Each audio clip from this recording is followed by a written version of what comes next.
In 2003, Nike signed 13-year-old Freddie Adu to a 7-figure contract. But Freddie didn't live up to the hype. He has turned down every single documentary project looking closely at the details of his career. Until now. People are going to look at everything you did because of the hype surrounding your arrival and what they think you can be. I'm Grant Wall, and this is American Prodigy, Freddie Adu, from Blue Wire Podcasts.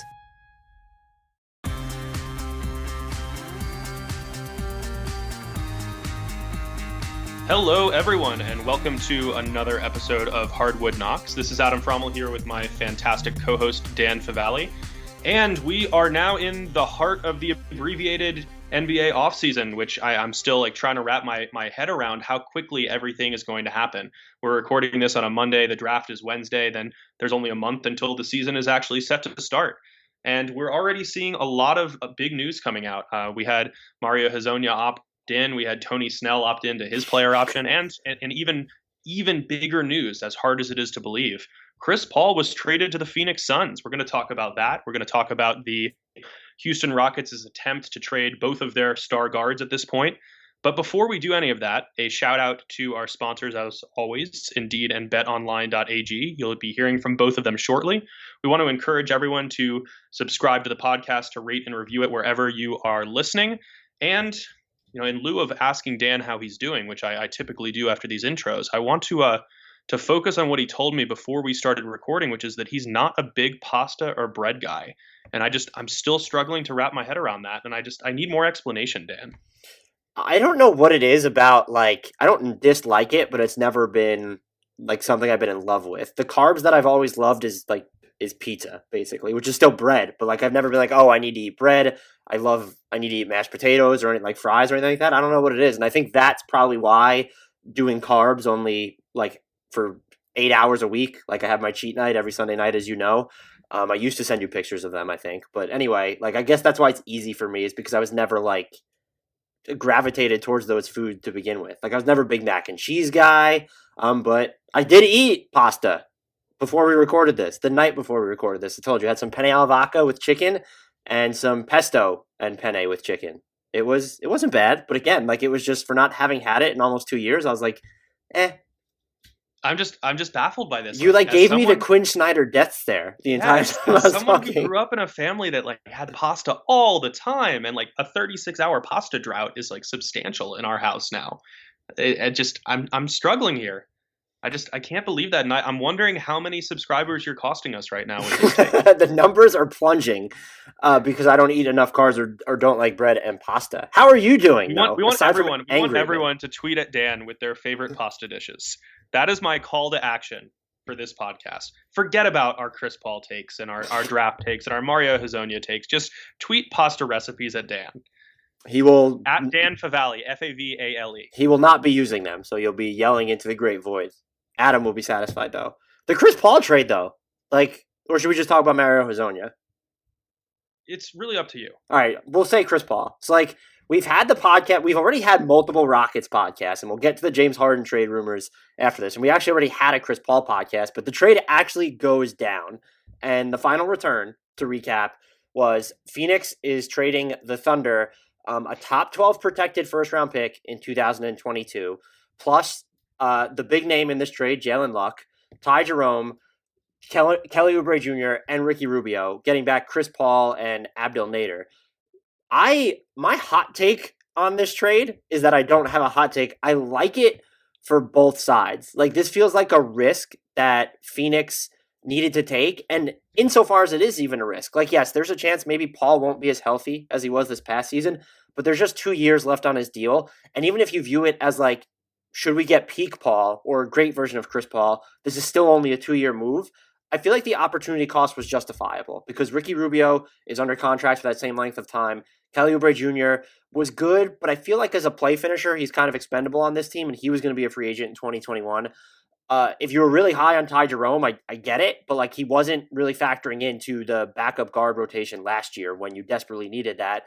And then finally, I think the asset here, if you're OKC, you're looking at is the 2022 pick. And I saw that there's increasing pessimism that people don't think that's going to be the combined draft for high school seniors and college freshman. And so from the Suns' perspective, you have to like that. And if you're the Thunder, you get another first-round pick. And now you have, I think, 16, possibly 17 over the next 6 drafts.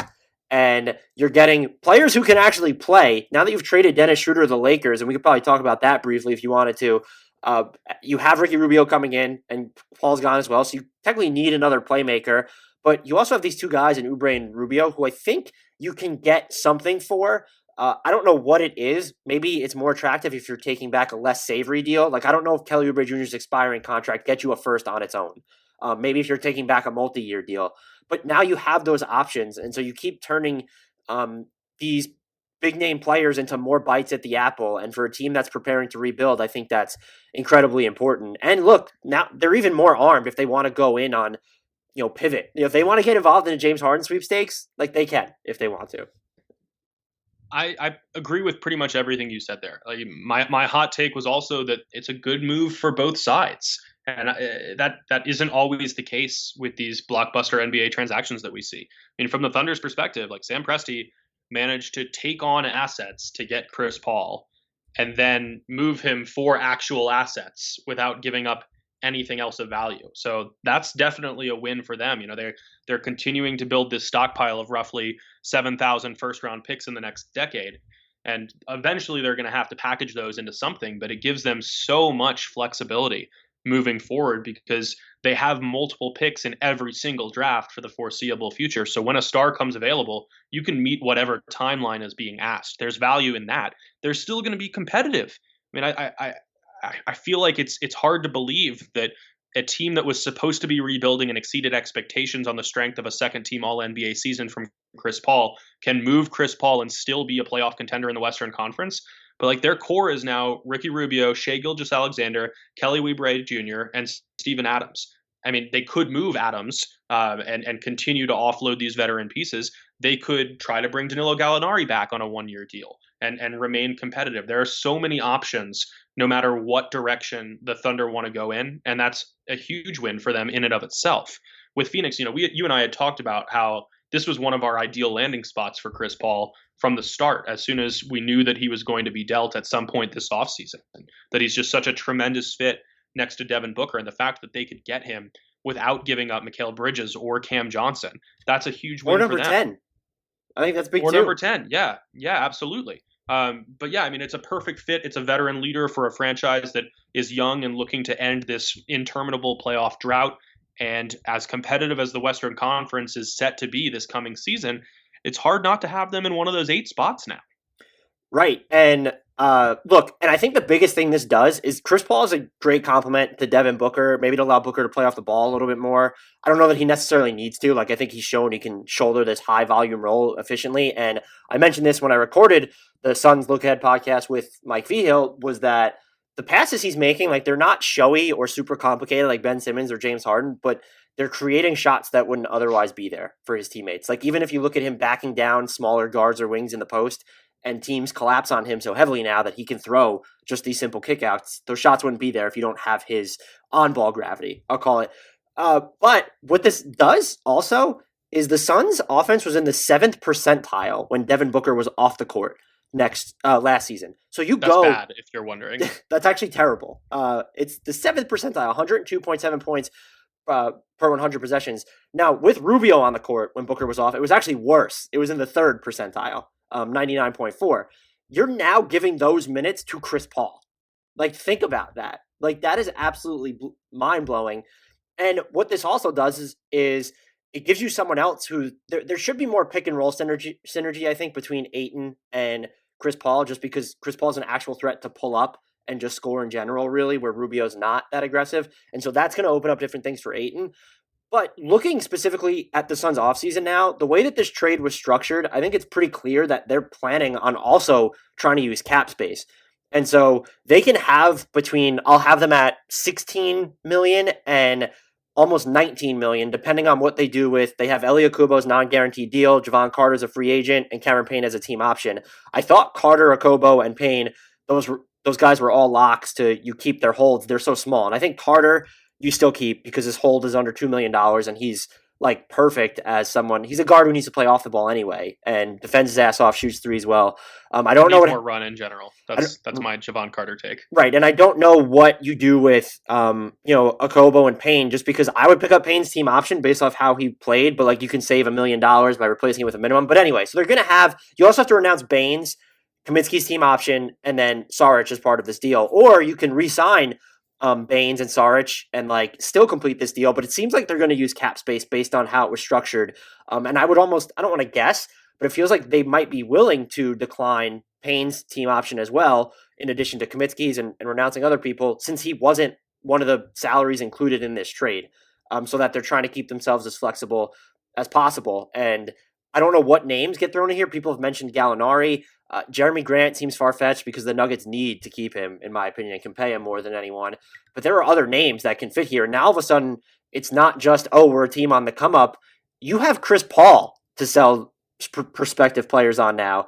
And maybe you're even in a conversation for ring-chasing veterans. What if Paul Millsap decides that like he's going to come for the room exception or something? And so now they have those avenues available where it's you can use cap space. You'll have the room exception too. And then you go and you complete this trade for Chris Paul.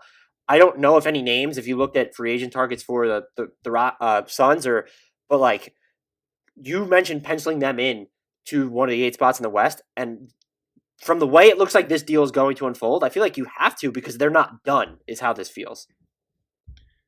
My initial reaction when looking at the free agency class and who I would like to see end up there, the number one name that comes to mind is Paul Millsap. I feel like he would just be a great fit in this front court. Another veteran presence, another really smart player on both ends of the floor, a guy who doesn't really need to touch the ball that frequently, as we saw with the Denver Nuggets. He would be a great fit next to Ayton. He'd be a great fit with the backcourt. I would really like to see that happen.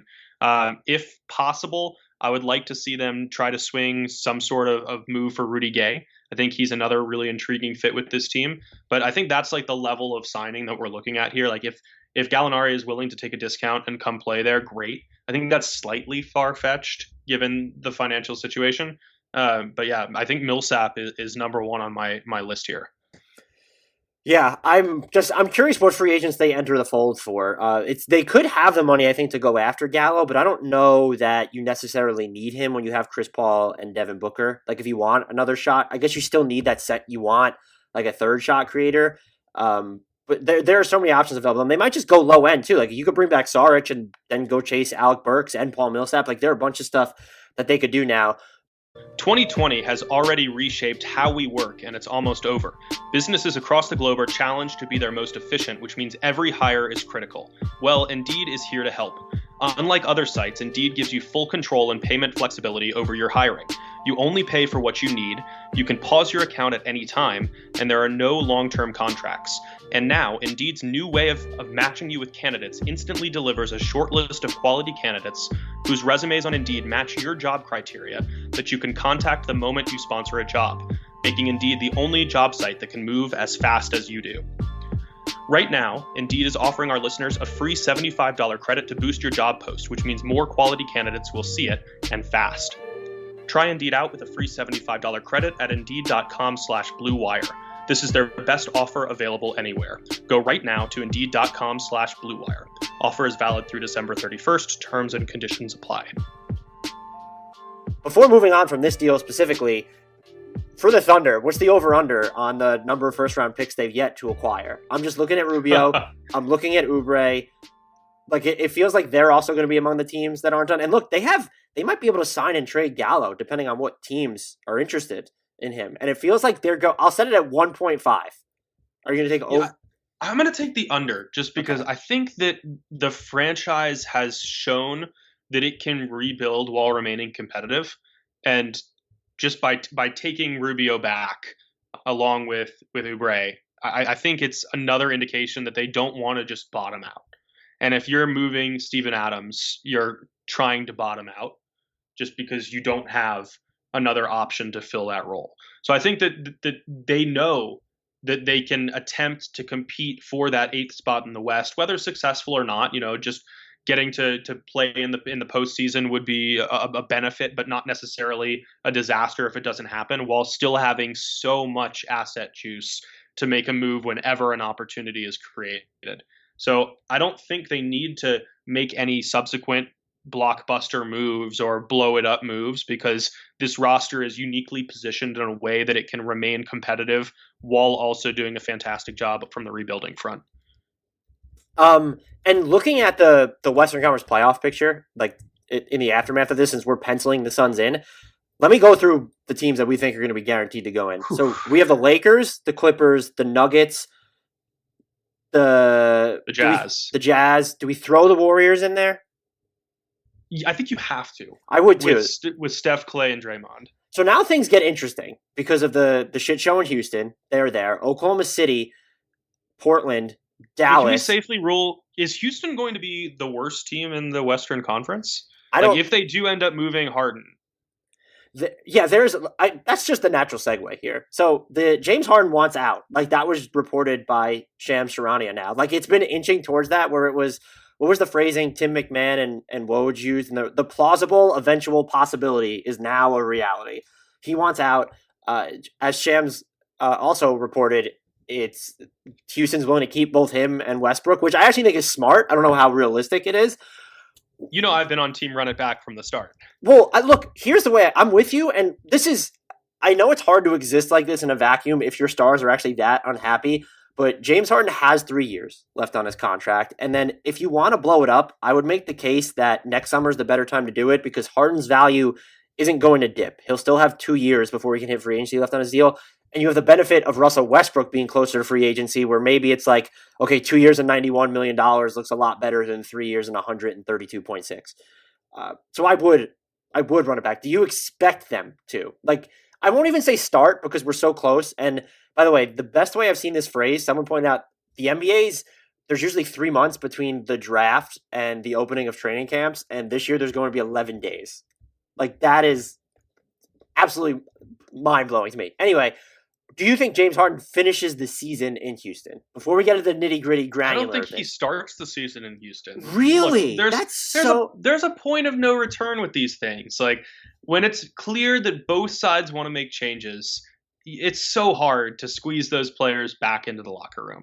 Like, we've reached the point now, and I have no reason to doubt the validity of the reporting here, especially as it's gotten more definitive, where we don't just know that Harden might maybe kind of want to at least think about potentially possibly having a trade away from Houston, maybe, to like, he wants to go to Brooklyn or Philadelphia.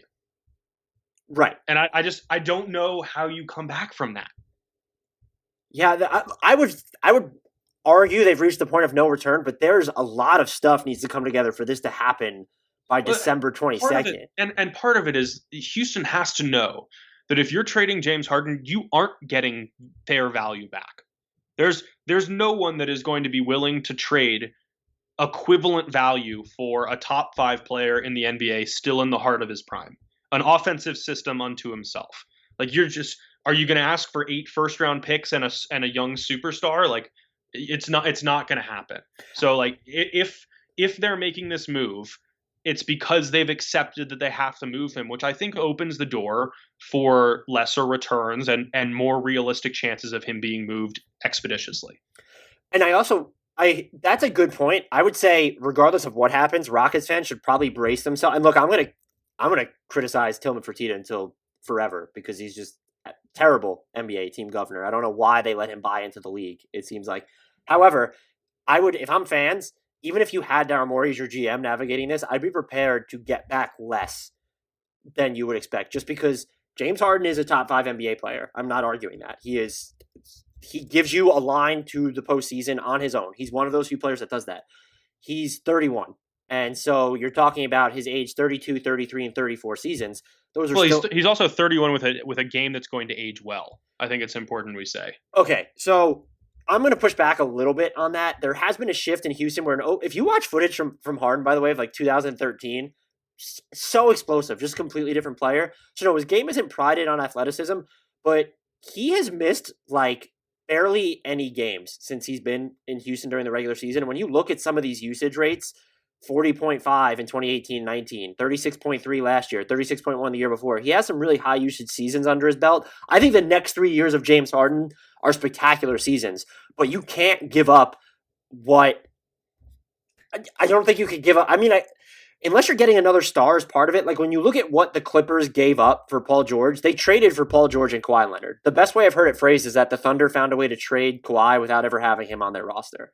And Sam Presti, everyone. So I don't think even if you view Harden as the finishing piece, it's a different situation here. And yes, Leonard and Paul George are theoretically, they could leave LA sooner, but you have a longer part of their primes left. I'm not saying James Harden isn't going to net a haul. I think he will. But like if you're expecting the Rockets to get like 7 first round, like I think they're going to get less for James Harden than the Thunder got for Paul George, would be my prediction. I think that's totally fair. I think we're looking at something like Karis LeVert, Jared Allen, maybe Spencer Dinwiddie too, and a pair of first-round picks is going to be an initial kind of offer.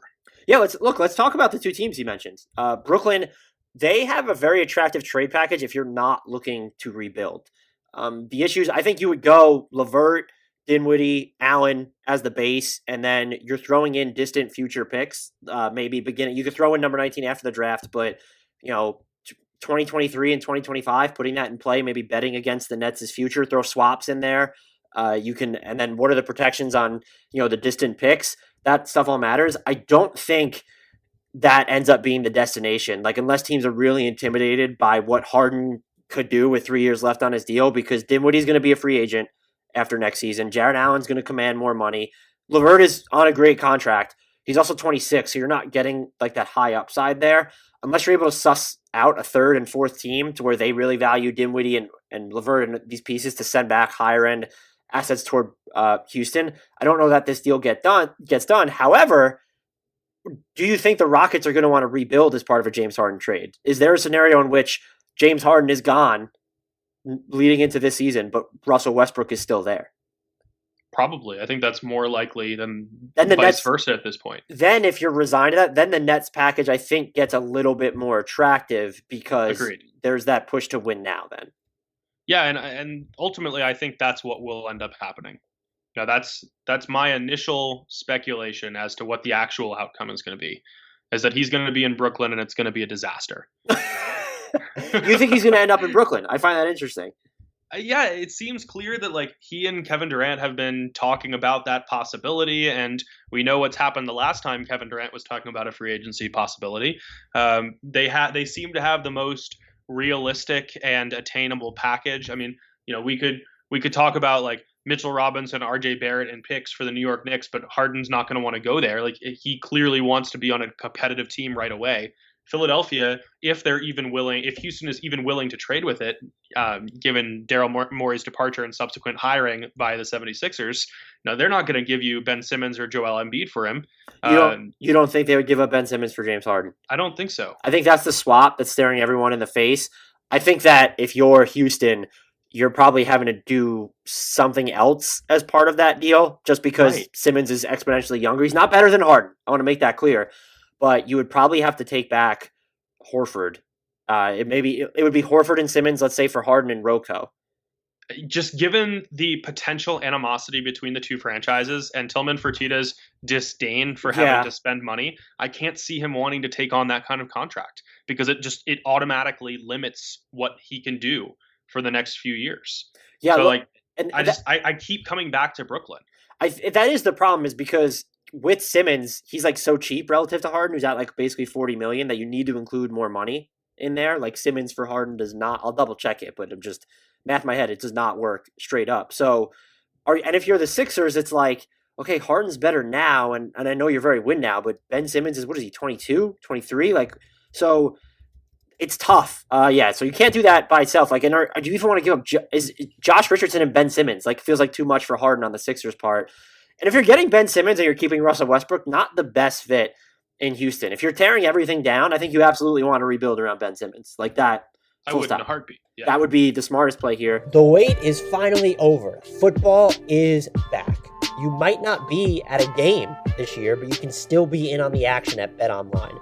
BetOnline is going the extra mile to make sure you can get in on every possible chance to win this season. From game spreads and totals to team, player, and coaching props, BetOnline gives you more options to wager on than anywhere else. You can get in on their season opening bonuses today and start off wagering on wins, division odds, and championship futures all day, every day. Head to BetOnline today and take advantage of all the great sign-up bonuses. Don't forget to use promo code BLUEWIRE, all one word, at betonline.ag. That's BLUEWIRE, all one word. BetOnline, your online sportsbook experts. I am wondering if there are any other teams that you could see getting involved. Not surprisingly, I can throw out some trade packages at you if you would like to hear them. What? No way. No, it's tricky to come up with these, and I am curious to see what you have, because it feels like, despite him being an obvious top 5 player, that the market is still at least somewhat limited, because by moving for him, you're blowing everything up and completely altering your system on a moment's notice. So like that just automatically limits it. Plus, his style of play isn't necessarily conducive to some incumbent talents. Like the Atlanta Hawks aren't going to offer like John Collins, number 6, and future picks for him, because there's no way you would want him next to Trae Young. So I think you see a lot of situations like that, coupled with Harden's probable desire to go to a competitive team. It's not like he's going to want to go to the Charlotte Hornets. It's not like he's going to want to go play with De'Aaron Fox in Sacramento. It's just I like I said, I'm curious to see what you came up with, because I've had trouble generating possibilities beyond the names that have already been floated. So I want to make this clear. I don't necessarily think that these are good fits, but these would be deals that could be looked at. I skipped over Atlanta. Boston, you could do Jaylen Brown and Kemba Walker for James Harden and Robert Covington. I don't know what other value probably has to go to Houston in that deal. They have 3 first-round picks this year. They have all their future picks, but that would be the salary framework. You have Grant Williams and Romeo Langford as well. If Houston wanted to stay competitive, but you're still getting someone who's kind of young and Brown, Kemba and Russ are not obviously Walker could play off Russ if he needs to. That's not something you want to roll with long term. I don't know how you feel about Tatum and Harden playing together, but like I don't know how Brad Stevens would feel about that. That's where my mind went first. It's like I could just imagine him yanking all of his hair out as he tries to draw up ATOs. But that would be the framework of a package, and that would be like you're getting Kemba, who's a present star, and then you're getting Jaylen Brown, who's like that Shai Gilgeous-Alexander type of asset that the Clippers got, where it's a fringe that the Thunder got from the Clippers. He's better than Shai, I would say, right now, but like fringe all-star type. I don't know if I was Houston, I'd probably be more apt to consider that than if I was Boston. I agree with that. It's a reasonable deal, but it comes back to my thing about how there are so many franchises that I'm going to rule out because of either fit or Harden's desire to play for a certain team, and this would fall into the former category. Chicago could be a team where I feel like they're not not that they're not competitive. They could be a fringe playoff team the way that they're built, but they could go all in on a Harden because they can build out the entire team around him still, and they know they have 3 years to do it. You start with, I think, the 2 most important assets. I can already say I really like this one. The 3 most important assets are pick number 4, Kobe White, and then next year's pick unprotected as well, because maybe they're not as good the first year.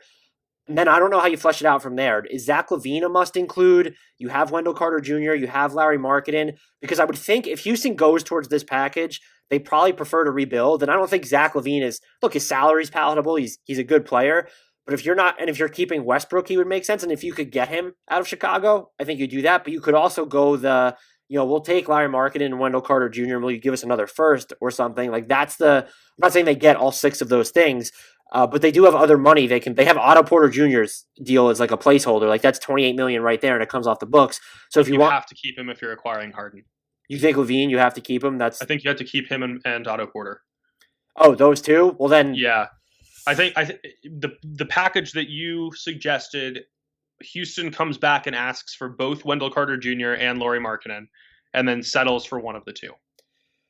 So, but you have to sell Harden on not necessarily being a championship contender right now, but having the cap space, the market, and the desire with a new front office to build around him, which could be doable. Like I said at the beginning, like this is one that I can get behind, because if your core is him, LaVine, and Otto Porter Jr., that's a good start on a rebuilding team. I'd agree. It gets tough if you're not going to include Otto Porter Jr. or Zach LaVine to start matching money, because White, the number 4 pick after it turns into a salary, and Wendell Carter Jr. give you 18. And so if you add let's say Thaddeus Young's the next most expensive player after that. That's going to bring you to 31. So you're still another player short. You have Cristiano Felicio's expiring deal.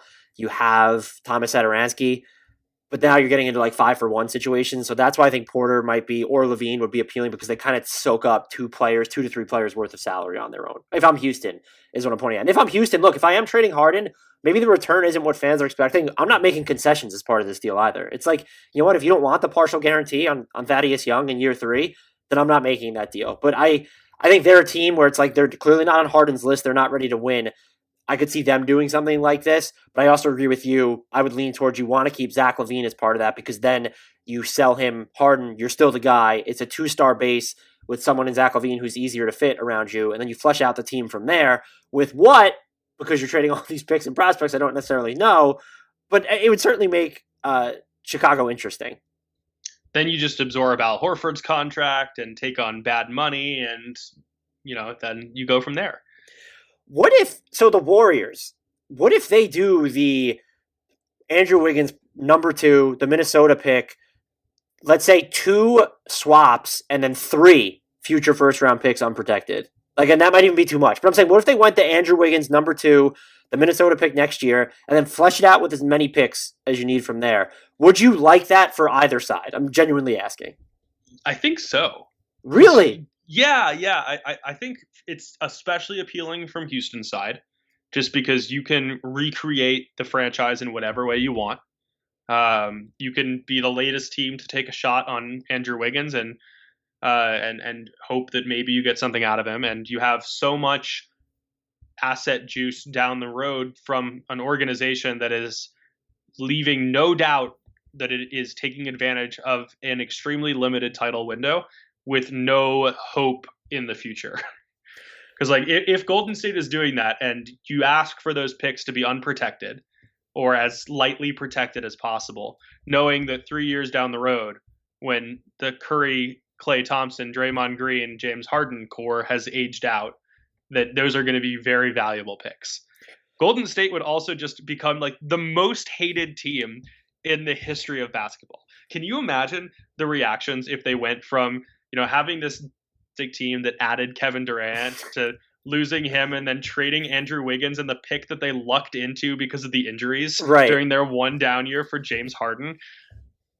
That would be wild. And so since you're actually interested, the Harden Curry fit is kind of appealing too. It would be a defensive disaster, but it would also be so offensively potent that it might not matter, because both of those guys Harden doesn't really like to play off the ball. He kind of stands still. Curry is a master off the ball. And given the back seat that he willingly took to Kevin Durant, I could see him altering how he played again to maximize his game around Harden. I don't doubt for a second Stephen Curry could do it. I'm not sure if I want to see it, because I really want to see Stephen Curry more unleashed for an entire season. Right. You also need to pick up probably 2, because you don't want to play Green at center. You need to pick up some strong defensive centers and then another strong defensive wing, because you have Draymond Green and Klay Thompson to flesh out. That's your 4-man combination, but you need, who's your center going to be? Even in smaller ball lineups, you're going to need another power wing there to really help you. Since you're so interested in this package, then I didn't think you were going to be, because I don't think I was. What does it specifically have to look like then? Because it's Wiggins, it's number 2 as an actual salary, it's that Minnesota pick. And so I think if you're Houston, just based on your own pick commitments elsewhere, you want a swap with Golden State in 2022. Although, do they not own their own first-round pick in 2022? That was the other thing I couldn't confirm. No, they have this. So you swap with Golden State in 2022, unprotected in 2023. And then I think you go with 2025 as loosely protected as possible. That seems like the move, where it's a swap and 2 firsts on top of the 2 picks. But I think the problem is, do they need more? Because they're also taking on Andrew Wiggins as part of this package. Does Houston need more? Yeah, you're looking at 4 first-round picks plus a swap. No, because I think because Houston is very clearly committing to the long game in that situation, that it's more palatable to have Andrew Wiggins' contract, which isn't some interminable deal. It does eventually expire. Then I think you probably need, my guess would have to be, you'd also have to give them a 2023 swap as well, because they do have their 2023 pick. So I think it would have to be 2 swaps, 2 picks on top of number 2 in the mini pick.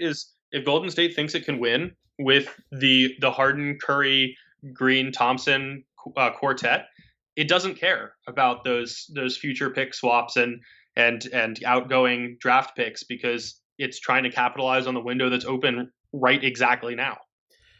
Another team I wouldn't want to be in Golden State when that window closed. Then just after what it would take to get Harden on top of like what are you're paying some of these stars into their mid to late 30s. I would be here for it, but I would lean towards if we got to pick like from a basketball entertainment perspective. There's like a part of me that's morbidly curious about James Harden in Golden State, but like I'm good with like I'd rather be fun to see. But I mean like in terms of what I enjoy watching the most, like I know it's like the unpopular opinion at this point. I like watching James Harden like as a one-man show. He's so ridiculously talented and good in a unique way that like I kind of like if I had my druthers, like maybe he did end up in some place like Charlotte where he's just the unquestioned superstar again and he can try to average 40 points per game. Do you know what would be awesome to see him? They just don't. They talk about how they have the assets to acquire the next disgruntled star, and it's clear that they don't. But New York, like that is a blank slate. Like that would be the situation to see him in. The Mitchell Robinson, RJ Barrett, and future picks package. Which is not going to win that bidding. Just a couple more teams here. This one is, I proposed it to you last night. If Paul George is willing to stay, you reunite him with Russell Westbrook, and you get Landry Shamet, and you can pick from Lou Williams, Patrick Beverley, or JaMychal Green's in there too with his player option. But I would say probably Beverly or Lou Will plus Shamet and Paul George for James Harden. I don't hate the Leonard Harden fit. I actually kind of love it. I feel like Leonard and Paul George together would be like an ideal supporting cast surrounding stars for Harden. I'm not sure. I had to backtrack because I don't think it's fair to call that a supporting cast. Well, Paul George would be traded in this scenario, so it wouldn't be Leonard. I know, but I'm saying if you can find a way to like not move him in the deal, they have no picks to give, so that's not. That's the issue. Yeah, that's the issue. Would you do that if you're LAC? Probably not. Just because I think that you run a big risk of it not working and then losing Kawhi Leonard. That's true. And he did want to come with Paul George. I would say if they would do it straight up, I might consider it more if I'm Los Angeles. Yeah, it's a fun fit, but I think it's like too much of a risk reward for where that franchise is right now. Just after the way Paul George played in the playoffs, something to consider. I'm going to loop these final two teams together. Do you see like I look at the like maybe young teams that could put together interesting like young players or picks package, and I guess it's really three teams. You have OKC with all those picks. You have New Orleans with all those Lakers picks. Plus, Lonzo Ball is there. Josh Hart, Nikhil Walker-Alexander. I would assume you're not trading Zion. I've also thought about Memphis. You have, like, between him and Morant, Harden and Morant wouldn't be I guess it's not the greatest fit, but you do have Triple J and Brandon Clark. I don't know that I love the idea for either of those three teams. If you had to pick one of them to do it, my pick would be New Orleans. I'm curious of the three, which you would like to not what you would like to see, but which you could see going all in on a Harden trade if the opportunity presented itself. I feel like New Orleans is probably the most likely just because Harden could be a really good fit next to Zion Williamson. I don't want to see it happen in Memphis. I have questions Morant about Harden fit is bad. It's questionable, and like Morant was so good with the ball in his hands, and that's one of those up and coming organizations where I don't have any interest in blowing things up. They're already on such a promising trajectory that I don't think that they should have any interest in making a move like this, even if it would expedite the time frame. So yeah, I guess New Orleans by default, maybe. I would love to see Harden in Toronto. Like, I don't know if they would build something around Kyle Lowry, OG, and then all the picks ever, and you have Matt Thomas.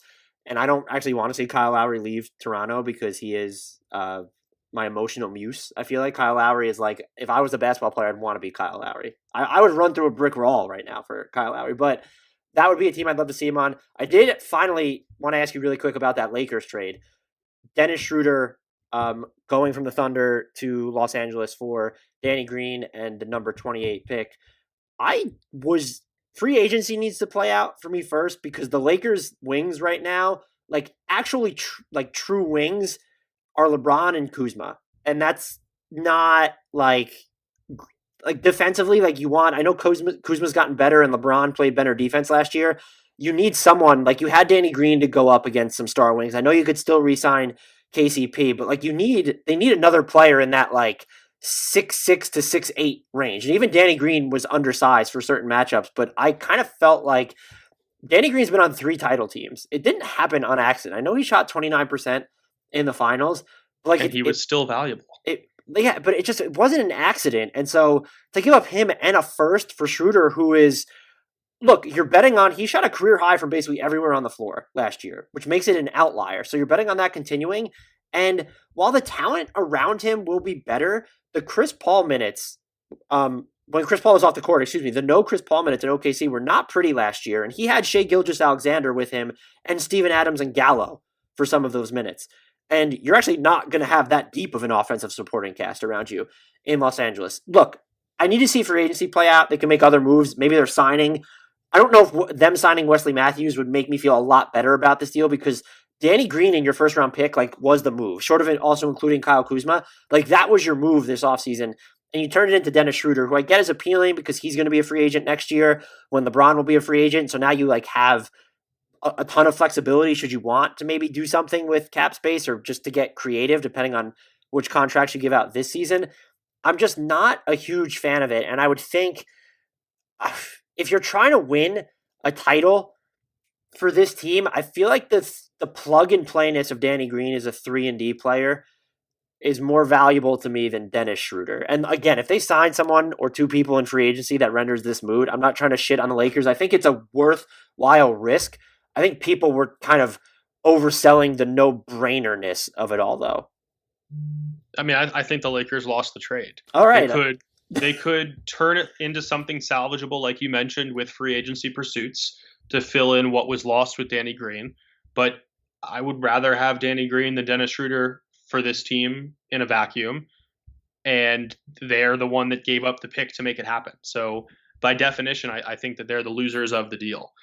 As you mentioned, Schroeder shot career highs from literally everywhere on the floor. I question the sustainability of that. We know that he thrived when he was playing in the 3 guard lineups that OKC ran out, which Los Angeles will not be able to do. And he really struggled without Chris Paul on the floor. He is primarily a scorer. He is not a particularly notable defender. He doesn't always get his teammates involved, which means that he's not really the Rajon Rondo type of backup point guard that you need in Los Angeles to shoulder those minutes without LeBron James on the floor. So I question the value and the fit. Yeah, the Thunder had an offensive rating in the 34th percentile when Shai and Dennis played without Chris Paul last year. If you add Gallo into that, it was the 60th percentile, but it wasn't like he was carrying these units. I think the no LeBron minutes here are important. Maybe not as important in the playoffs, but to get through the regular season. And maybe it works out, but I think it's a bigger risk than people were really crediting. So I'm interested to see how it plays out. And again, free agency is a part of it. I also don't know, if they sign Wesley Matthews, how much better about this deal does that make you feel? Because a lot better. It does, because of the matchup he did against Jimmy Butler, but it's you're kind of then net neutral on the wings from where you were before. They just won a title, so it's they have carte blanche to make the risk that they want to take. So if you're getting Wesley Matthews, I guess it makes me feel a lot better. But the fact that they still gave up a pick, and I know OKC has no reason to do this without the pick, it feels like for now, again, until free agency plays out, I would think they need to get Matthews and someone else on the wings for me to feel really confident that this was the play for them to make. The other thing is, if I'm the Lakers, I want to prioritize those late first round picks more than they are, just because you're going to have to pay all of the money to LeBron and Anthony Davis, which makes it that much more important to have rotation players on cheap deals. And we've talked ad nauseum about how bad this draft class is, but that's primarily because there's not much star power.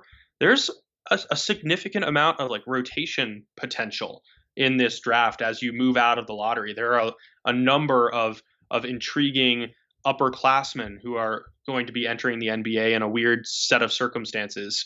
I would rather them take a shot on someone like Cassius Winston or Desmond Bane and see if they can get that legitimate rotation player on a cheap contract instead of taking a risk like this. Yeah, the upshot for me, this particular risk, I would agree with you, but LeBron's teams they don't even give those young guys a chance. It never happened in Cleveland or even really Miami. So I think that's why they devalue first so much. But in a vacuum, I'd agree with you. And just food for thought. And I know Anthony Davis is going to be in Los Angeles, but OKC, half-court efficiency in the 32nd percentile with Schroder and Shai Gilgeous-Alexander on the court. No Chris Paul in those scenarios. If you add Danilo Gallinari to this, that actually went up to the 83rd percentile. So maybe there's some potential there, but you need another really good scorer next to him during those non-LeBron minutes. Maybe Anthony Davis gets you there, but I will say the Lakers half-court efficiency without LeBron on the court last year ranked in the 25th percentile. And I'm not sure if Dennis Schroder is the guy that addresses this. It'll be interesting to find out. Do you have anything else to add, talk about? Not particularly. I think we're just kind of waiting for the next shoe to fall here. We're recording this shortly after that moratorium, whatever you want to call it, on trades was lifted. And already we've seen James Harden news and Chris Paul actually getting traded. So I'm curious what's going to be next. I maintain from a previous episode that I don't think that many more All-Stars are going to get moved. You know, the James Harden thing throws a wrench into that. What was the over-under? What did you pick? I forgot. You picked under. I think you said it at 2.5, and I said under. Oh yeah, you're screwed. I did think that Chris Paul was going to be the only All-Star moved. It's over. So that's probably going to be wrong already. But I just beyond Harden now, like I just. What if they move Westbrook? That's totally feasible. What happens if Simmons and Harden are swapped for each other? You lose, correct? I do lose. Yeah. I always lose. So, you know. This was great. We will keep you informed with, analyzing the latest rumors and trades. It's frenetic out there right now, but it's a fun time of year. Please, pretty please with sugar on top. Remember to subscribe to this podcast wherever you consume your podcast. Download every episode. And whether or not you use iTunes, head over there, search Hardwood Knocks, throw us that 5-star rating, write whatever review you want. Criticize me for not eating enough pasta or carbs. Talk about how swole Adam's calves are. Whatever you can put, constructive criticism, put it in the comments. But the 5-star ratings are really important to us. Thank you all so much for listening. Until next time, leave you with a shout out to the one, the only, future member of the Oklahoma City Thunder, I feel like, draft prospect, Grant Riller.